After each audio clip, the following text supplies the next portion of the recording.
স্ত্রীকে হাত খরচ দেয়া জরুরি কি জরুরি নয়, এটা অনেকের মনের প্রশ্ন।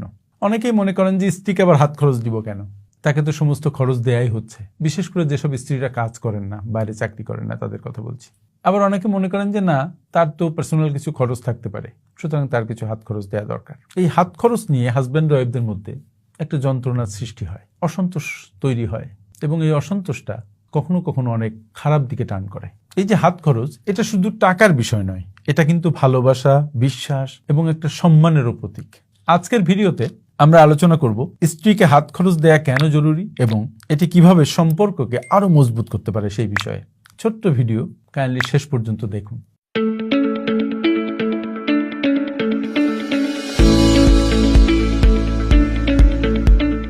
হাত খরচের আসলে বেশ গুরুত্ব আছে। স্ত্রীকে হাত খরচ দেওয়া আসলে এক ধরনের ভালোবাসা এবং সম্মান প্রকাশের মাধ্যম।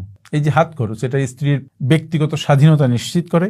তিনি নিজে যা চান সেটা কিনতে পারেন বা নিজের মতো করে কিছু করতে পারেন, খরচ করতে পারেন, এবং এটা স্ত্রীর মধ্যে এক ধরনের আত্মবিশ্বাস তৈরি করে।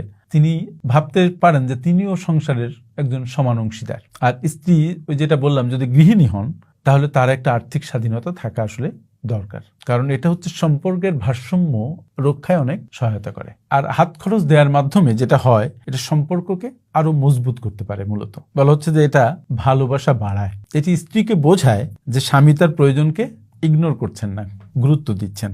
ঝগড়াঝাটি কমাতেও হেল্প করে এটা। তার মানে আর্থিক বিষয় সংক্রান্ত যে দাম্পত্য কলহগুলো হয়, সেই কলহ অনেকাংশে কমে আসে বা কখনো কখনো পুরোপুরি রিজলভ হয়ে যায়। আর পরস্পরের মধ্যে একটা বিশ্বাস তৈরি হয়।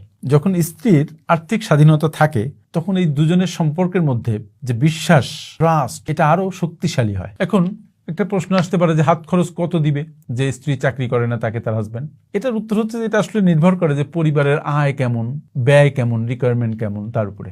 আয়ের একটা হিসাব করুন যে কোন কোন খাত থেকে কত টাকা আয় হয়।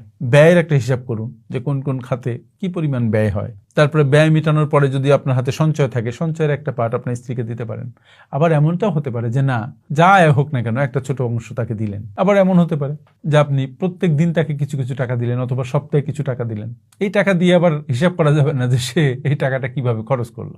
আর মজার ব্যাপারটা হচ্ছে যে শুধু টাকা দেয়া কিন্তু নয়, তার প্রত্যেকটা প্রয়োজনের প্রতি যত্নশীল হওয়াটা খুব দরকার। এখানে আন্তরিকতা খুব বড় একটা ফ্যাক্টর। গ্র্যান্টেড কোনো কিছু ধরে নেওয়াটাই হচ্ছে ঝামেলা।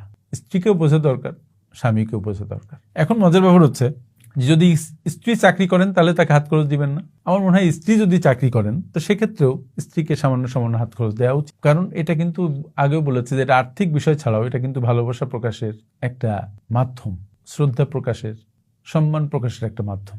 এখন যারা হাত খরচ দেন না